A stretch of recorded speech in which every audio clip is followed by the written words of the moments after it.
Netušíte, matko má, jak tu na vás denně vzpomínám. Nehledejte si navíc, tolik jsem vám dlužen říct. Nehledejte si navíc. У Гитлера красный флаг. И у Сталина красный флаг. Гитлер правил от имени рабочего класса. Партия Гитлера называлась Рабочей партией. И Сталин тоже правил от имени рабочего класса. Его система власти официально именовалась диктатурой пролетариата. Гитлер ненавидел демократию и боролся с ней. Сталин ненавидел демократию и боролся с ней. Гитлер строил социализм. И Сталин строил социализм. У Гитлера 4-летний план. У Сталина 5-летние планы.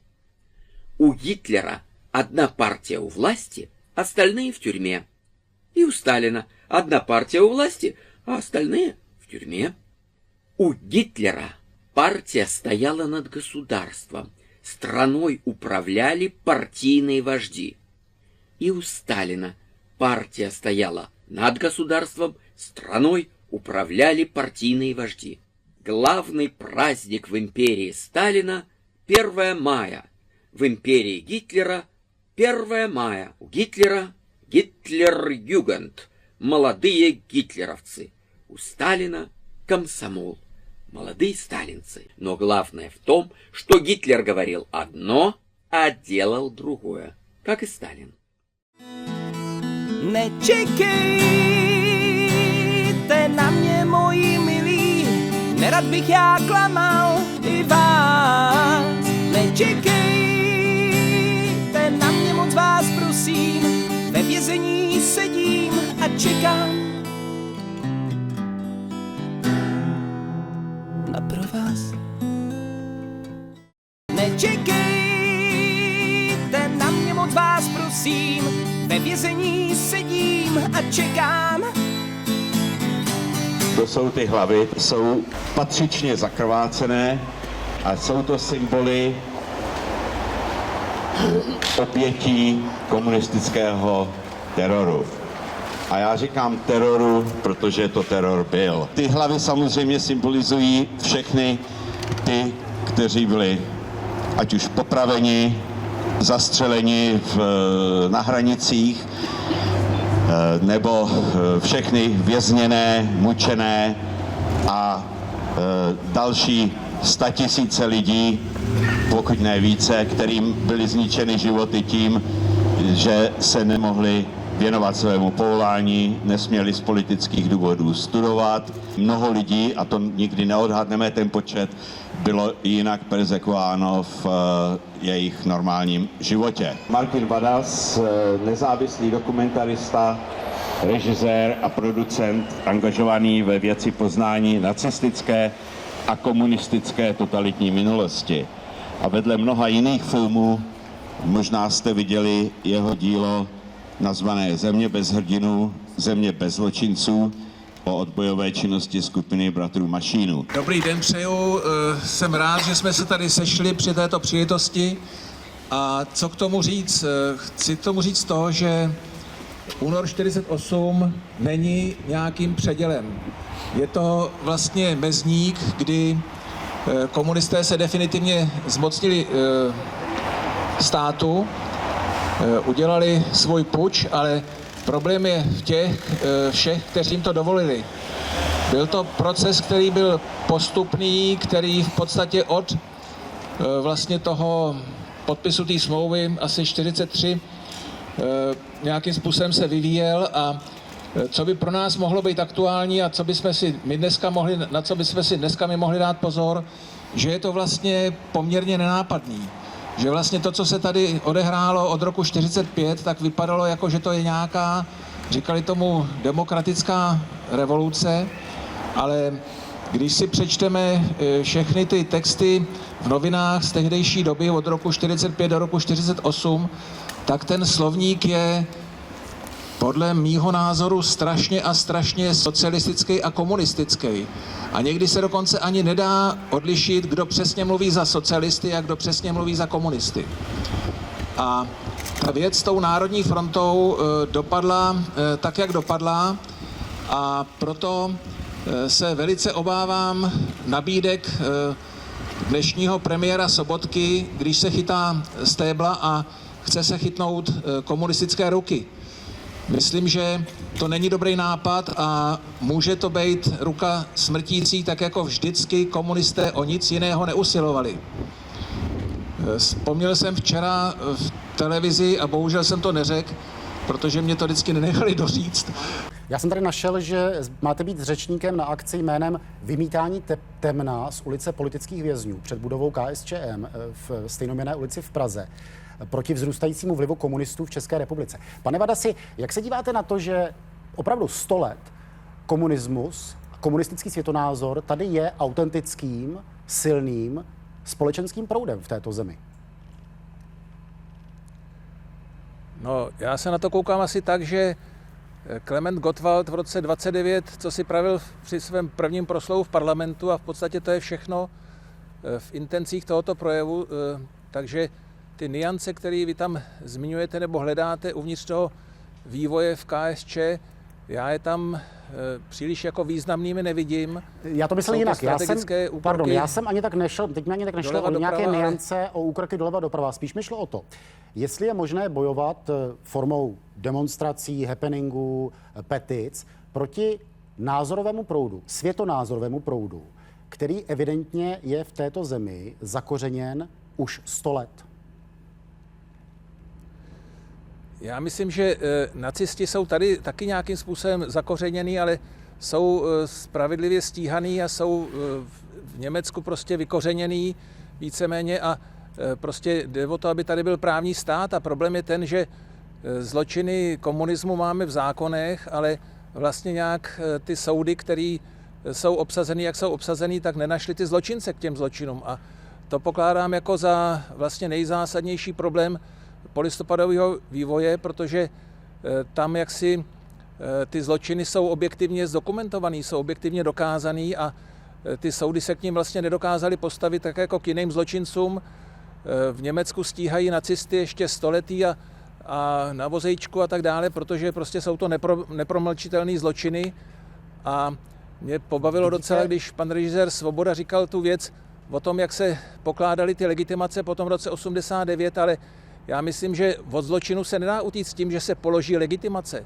Vidíte jako jasnou vazbu mezi kluci na dvorku hrajou. Vidíte jasnou vazbu mezi KSČ a obdobím před rokem 89 a současnou KSČM? Je pro vás KSČM hrozbou pro demokracii v této zemi? Já si myslím, že samozřejmě vždycky byla a vždycky bude. Ta záležitost opravdu pokračuje od toho roku 29 a to je program. Od té doby se vůbec nic nezměnilo, akorát taktika. To, že si vlastně po roce 45 s nimi podali ruce takzvaně demokratické strany, tak to je něco podobného, co teďka prostě provádí pan Sobotka, a já z toho mám velikánský strach, protože neskončilo to nikdy jinak než masakrem. Já myslím, že bychom měli více naslouchat politickým vězňům a ta třída politických vězňů je docela symbolická k tomu, aby jsme tak udělali zítra, a proto asi je dobrý, že tam snad přijdou lidi, kteří chtějí něco říct, protože bohužel z těch mainstreamových médií se o tom příliš vlastně nedozvídáme a je to něco jakoby pro mladou generaci, jako je to nějaká prehistorie, protože oni vůbec žádný starosti vlastně o to, co budou jíst, co budou dělat, vlastně jako nezažili a oni žijou v takový bavlnce, že si myslí, jako že se jich to nikdy nedotkne, ale já myslím, že přeci jenom studiem můžou dospět k tomu, že se to vždycky všechno vrací a že to tady může být znova. Tak a já vám s dovolením položím poslední otázku. Historická paralela. Ve 30. letech minulého století mnozí Čechoslováci podcenili nebezpečí nacistického totalitárního systému, protože stále jako hlavního nepřítele považovali Habsburky, monarchismus, klerikalismus, pořád vedli minulé bitvy a najednou byli zaskočeni tím, že vedle Československa vznikl úplně nový nepřítel.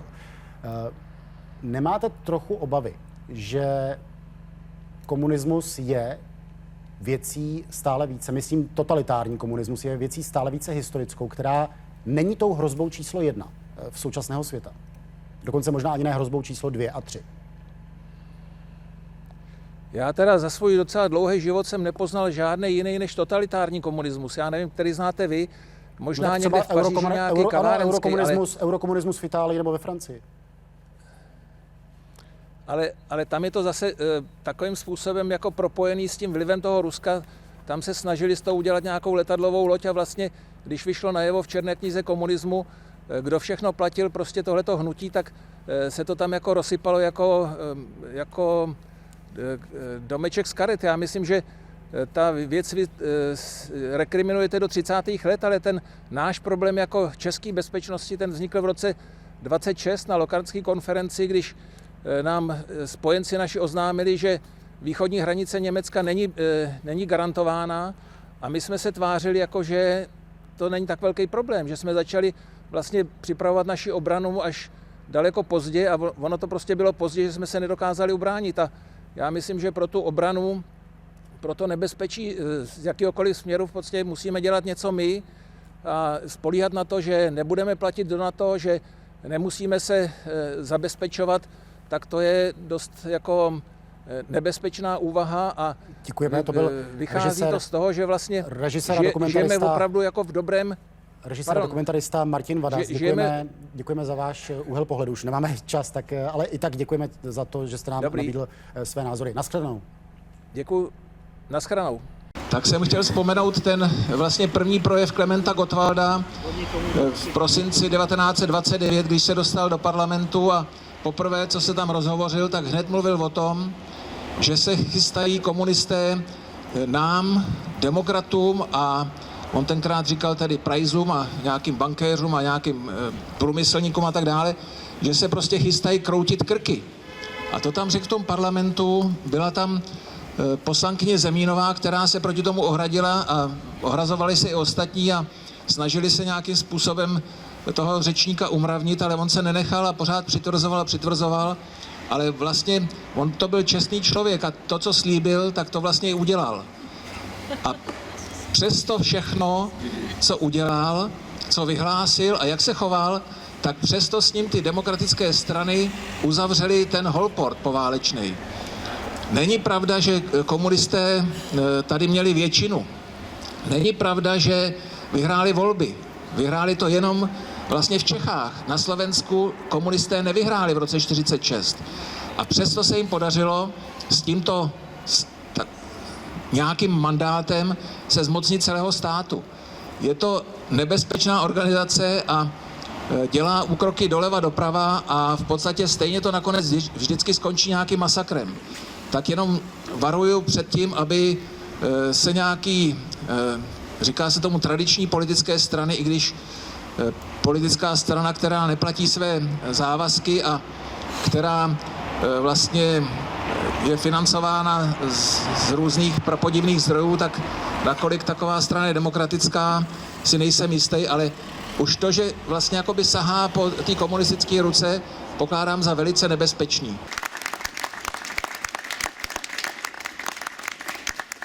Vypadalo to strašně demokraticky a slibovali, že nebudou brát pole a že nebudou dělat kolchozy a podobně. A ten národ jim na to skočil a já mám pocit, že to je to nebezpečný, že prostě národ pořád na něco skáče. My nemáme vlastně jakoby pevný národ, který by byl demokratický. A já teda ještě řeknu něco, protože tady není ta Hanka Marvanová. Já jsem shodou okolností teďka předseda Českého filmového televizního svazu FITES a spolupracujeme s platformou Svobodu médiím na novelách zákonů o České televizi a Českém rozhlasu.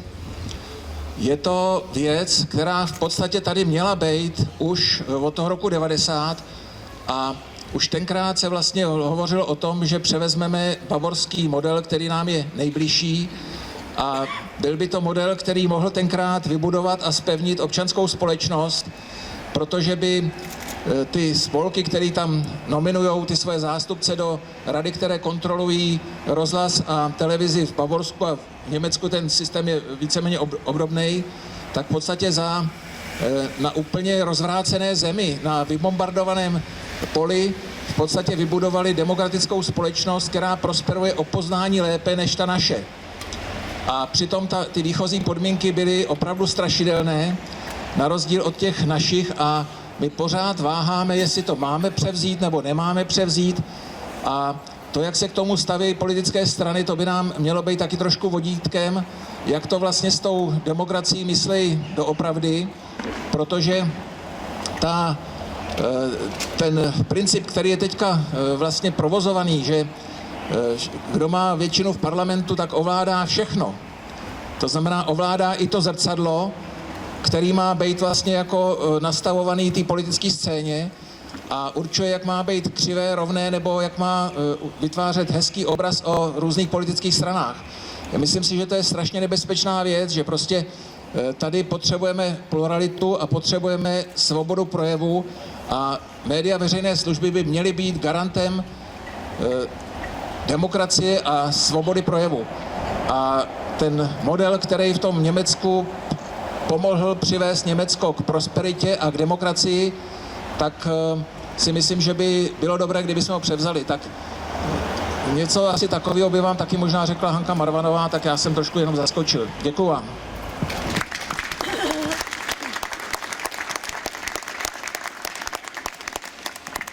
No už je to dost dlouho, jsem četl projev Klementa Gottwalda,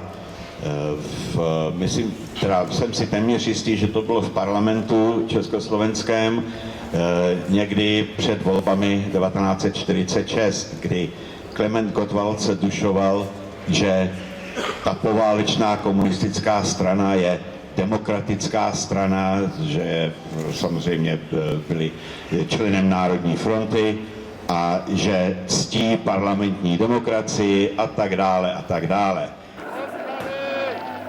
Občanky, soudruzi, soudružky, právě se vracím z hradu od prezidenta republiky. Dnes ráno jsem podal návrh na přijetí demise ministrů, kteří odstoupí 20. února tohoto roku. Mohu vám sdělit, že pan prezident všechny mé návrhy přesně tak, jak byly podány, přijal. Že už to bylo 17. listopadu 1945, kdy komunisté, když se mělo konat rekviem za studenty umučené za války, na poslední chvíli zakázali katolickému spisovateli Janu Čepovi, aby na tom rekviem mluvil. A nikdo se nevzepřel. Čep prostě nesměl mluvit. Řekli mu, prostě nebudeš mluvit a konec. A všichni ostatní mlčeli. Stejně jako to bylo za druhé světové války, když nejdřív přišli pro Židy a všichni ostatní mlčeli, potom přišli pro další skupinu a všichni ostatní mlčeli. A takhle to bylo u nás mezi lety 45 a 48. Poznámka druhá. Komunisté nekradou jenom majetky. Komunisté kradou také myšlenky. Neboť myšlenka starostí o chudé a bezmocné, utlačené a ponížené, ta není komunistická. To je myšlenka stará, myšlenka humanistická a konec konců myšlenka biblická. Když se začteme do Bible, tak zjistíme, že proroci evangelisté mluví neustále o tom, že je zapotřebí starat se o chudé a nezapomenout na ně. A když se ptáme, jak se jim mohlo v únoru 48 podařit to tady ovládnout, jistě protože byli šikovní, jistě protože byla společenská situace k tomu, ale bylo to také proto, že některé jiné společenské vrstvy a mimo jiné i část křesťanských církví na toto téma, na tu starost o chudého zapomněla. No tak oni řekli, my jsme tady pro ty chudé. Téma třetí. Komunistický režim vykonal taky něco velmi dobrého. Nezačněte na mě ještě plivat. Vykonal něco velmi dobrého nechtěně.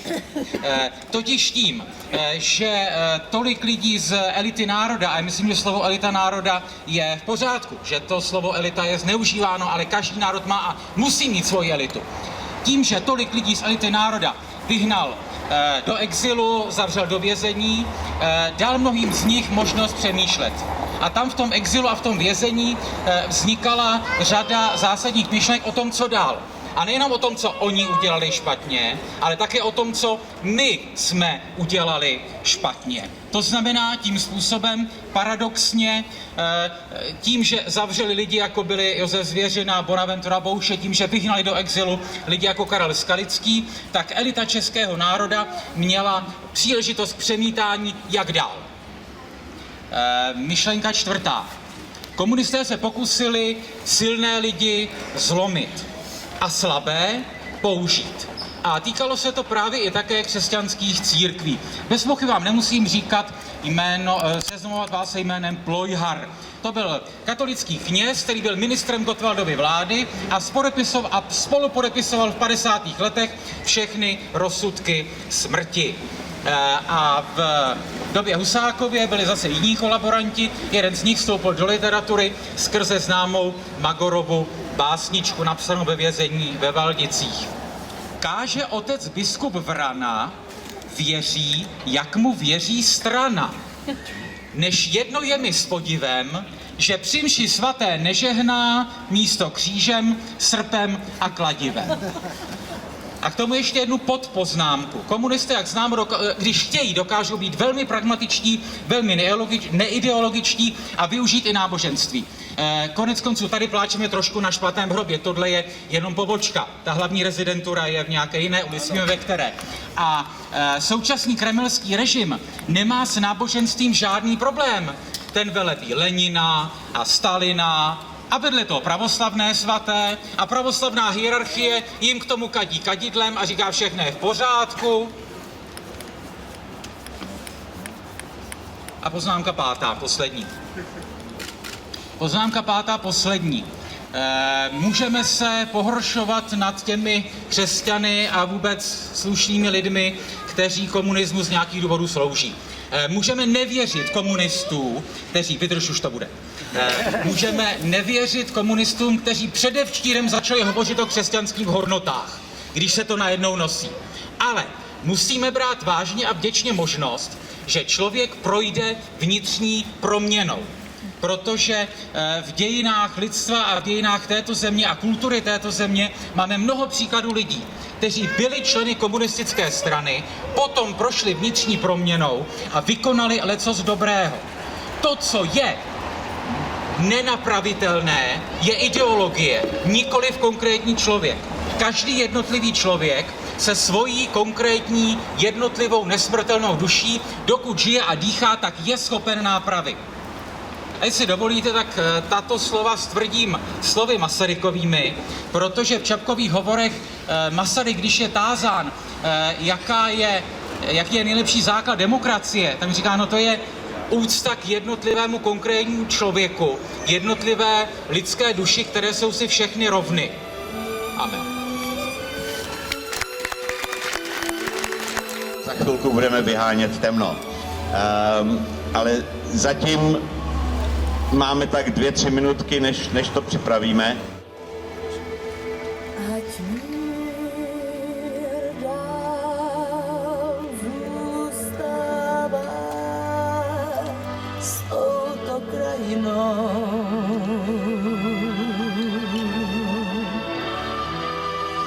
Zloba, závist, zášť, strach a svár, ty ať pominou. Ať už pominou.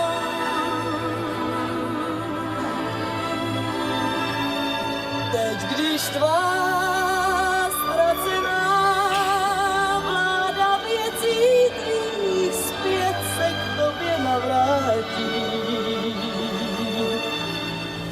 lidé navrátí. Z oblohy mrak zvolna odplouvá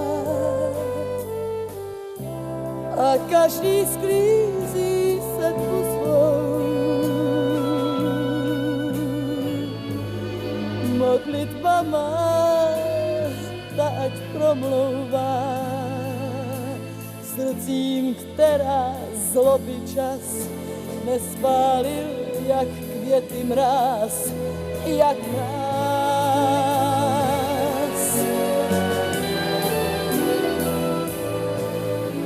Ať mír dál zůstává s touto krajinou. Zloba, závist, zášť, strach a svár, ty ať pominou, ať už pominou. Teď, když tvá ztracená vláda věcí tvých zpět se k tobě navrátí, lidé navrátí.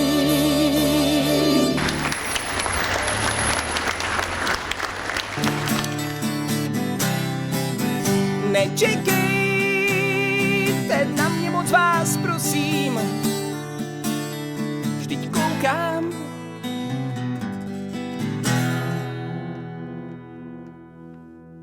Na pro vás.